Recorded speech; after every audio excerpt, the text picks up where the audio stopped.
The other team I think you could look at as a backslider in the Western Conference would be the Clippers. I don't know where you stand on them, but no Paul Well, George. let's get into that. Let's get into that here. That's the next topic I wanted to get into, like the teams that could backslide across the NBA. You mentioned the Clippers, and I'm with you there. Paul George, whatever you think of him, he did play 74 games last year, and he still is a guy that you can count on to get you a bucket. Now, if you're the Clippers, in my opinion, your best case scenario is like Kawhi gives you 60 to 70 games, James Harden gives you 60 to 70 games and increases his usage rate closer to the level we're used to seeing James Harden at. All the poo-poo platter of guys that they signed this offseason from Derek Jones on down, they wind up fitting in and making it happen. Like, best case scenario to me with the Clippers is the exact same thing with the Lakers. Like, they're in that play-in mix because as great as Kawhi is, I'm sorry, I can't count on him to give you that kind of consistency, durability during a regular season. James Harden, I still think he can play at a high level, but probably the level we saw him playing at last year is where he is as a player. They are unquestionably a team that I could see best case kind of winding up in that play-in range.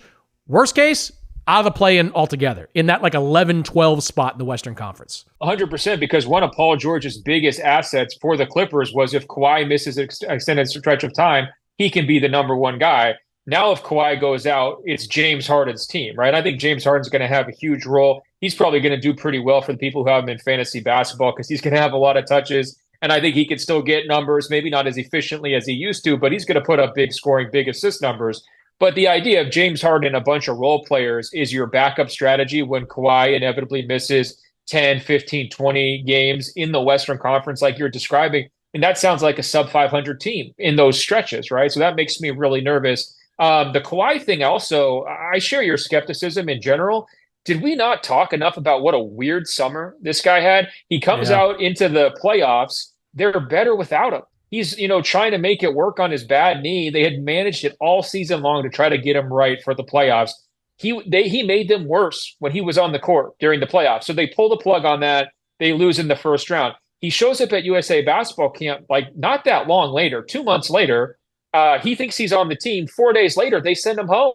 And it's a real he said about, okay, well, what's going on? Why isn't Kawhi Leonard on the team? They brought in Derek White. I mean, Derek White, I like him. I think he's underrated, but he's not been on Kawhi Leonard's level, right? But I think he was actually more valuable to Team USA than Kawhi Leonard probably would have been based on what we saw in the playoffs, right? So that's pretty strange. So I have no idea what to expect from Kawhi Leonard this season. And I also just question their whole strategy of like, oh, we're building towards this brand new building, right? The Intuit Dome. Billions of dollars they put into this thing. I don't think there's any question it will be the best basketball arena in the NBA, right? But the Clippers have had a fan problem. They've had an environment problem. They're trying to take some market share from the Lakers. That's why they want their own building.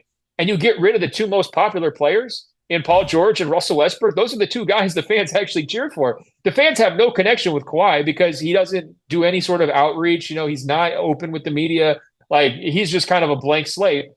And James Harden, is still kind of working his way, into that community in terms of that fan base and showing them what he can do. So just a really weird, strange timing for this all to unfold. And, they do have a couple guys, Terrence Mann, that the fans are going to be excited about. I do think Derek Jones Jr. was a nice, like, Moneyball type play after you lose Paul George, right? But it's just a very strange way to, like, introduce this new building. It's like the building's going to have all the bells and whistles, but the roster has no bells and whistles. What's going on? Yeah, I think Derek Jones Jr. is a good pickup for them if Kawhi and James Harden are healthy all season long, because you can kind of put him in that dunker spot and get you some easy buckets. Maybe he can start. He can make some threes for you. He's a pretty good defender overall. So yeah, he's someone you can slide in. But if you have to count on him to be more than what he's been, at least last year, you're going to be in trouble, right? Like, he's a good auxiliary player, complementary player off of Kawhi and James Harden, but more than that, you really can't expect. Look, we both know that, a year ago this time, the plan was to have all these guys under contract going into that Intuit Dome because they wanted to sell tickets. They wanted to have the most star-studded roster in LA. I thought they screwed up the Paul George negotiations, and I say that because they wound up offering him basically exactly what he wanted at the very end, but that was kind of too little too late, with that deal. So, and look, I get it too, because spending money isn't the solution it used to be, because not because of the payroll tax, but because of all the traps the NBA has put in to block teams from building that way. So I get it in that sense, but they're going into that building as what looks like a very average team with the potential, with a predictable injury or two, from being a below average team. And I think that's problematic for the Clippers. The team that I look at as maybe taking a slide, not out of the playoffs, but slipping from the upper half of the conference to maybe the lower half of the conference, is the Denver Nuggets. Because Denver has been slowly hemorrhaging talent over the last couple of years. A year ago, it was Bruce Brown and it was Jeff Green. This year, it's Kentavious Caldwell-Pope, who I think we'd both agree is a much bigger loss than Bruce Brown or Jeff Green. KCP fit like a glove with that Denver team. He was a spot-up shooter. He didn't have to run plays for him. He can defend multiple positions. I mean, he was the perfect fit playing opposite Jokic, Murray, and Michael Porter Jr. Now he's gone, and you're going to have to turn to some guys that, I don't know if they've proven they can be that yet. Now, Christian Brown, I'm probably the highest on in that group. I think he's ready to step in, and he'll probably be the starter in that mix. But then you're talking about Peyton Watson. You're talking about Julian Strawther. Like, those two guys have been good in spurts. I'm just wondering, is this the year where Jokic's greatness and Murray's all-star level play isn't enough to win them as many close games as they're probably going to be in this year? Is the KCP loss not the straw that broke the camel's back, because they are still going to be good, because Nikola Jokic, until proven otherwise, is still the best player in the NBA. Jamal Murray is still an all-star caliber guard. Michael Porter Jr. can still fill it up when he's healthy and out there on the floor. So they're still going to be very good. But they had I'm looking at it right now, 57 wins last year. Minnesota was at 56. The Clippers at 51. Is this the year that they fall into that 50-ish win range that puts them, instead of 1-2 in the Western Conference, at like 5-6 in the Western Conference? Well, I agree. It might not be the straw that broke the camel's back, but it could be a straw that prevents them from overcoming something like a Jamal Murray injury that they had a couple of years ago, where they're able to kind of fill in around the edges and Jokic is able to drag them through it because he's got so many of these veteran role players who can kind of step in and play solid minutes. I don't know what to make of Jamal Murray. I mean, he was terrible in the Olympics, and I'm not trying to pile on him. He just did not look like Jamal Murray. Now, he had some real flashes in the playoffs, but he had some real struggle moments in that series they lost to Minnesota, where had he been better, they probably win that series, right? And so I actually bring, coming into this season, the only guy on the whole team I trust is Jokic, and that's a tricky spot to be in. I mean, when we're talking about championship contenders, usually you're trusting 3, 4, 5 guys. Another thing I would say about Denver, I just don't trust the messaging from their front office these last couple of years. That, first it was, we're trying to make sure that we can build kind of a long-running dynasty. We don't want to focus too much on the short term. We want to have a very sustainable plan. We keep hearing after guys leave, well, we offered them comparable money in the negotiations. They just chose to go elsewhere.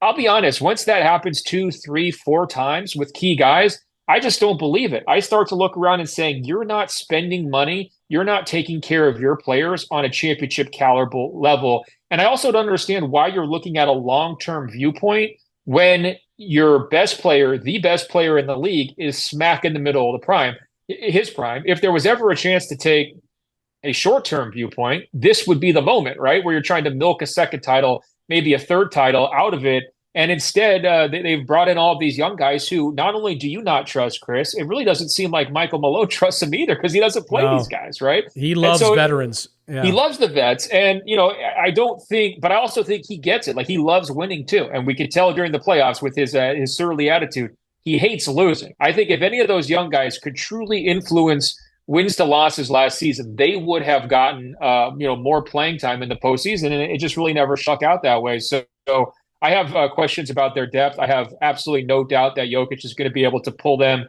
to more wins than we would probably expect, but they set a really high bar last year, and they're just not as good of a team. Yeah, and like KCP, to bring it back to him, was the most valuable 10-point-per-game guy that you could find in the NBA, because he'd average 10 a game, but he did it over 76 games each over the last couple of seasons. Shot 42% from three 2 years ago, 40% from three last year. Like, this was the very definition of reliable role player. And look, that Malone would make him happy from time to time, running some plays, a little dribble handoff here or there, and he'd get him, some opportunities that way. But he was just fine, camped out in the corner, camped out in the wings, playing off Murray, playing off Jokic. Are you going to get the same kind of production out of Christian Brown and Peyton Watson and Julian Strawther? That is the biggest question right now for the Denver Nuggets, because Jokic is still going to drag them to 50 wins. Murray's still good enough to be the number 2 guy on that team. MPJ, provided he can stay healthy, is still a very solid scorer. Kind of think he should be coming off the bench, but it's a separate conversation.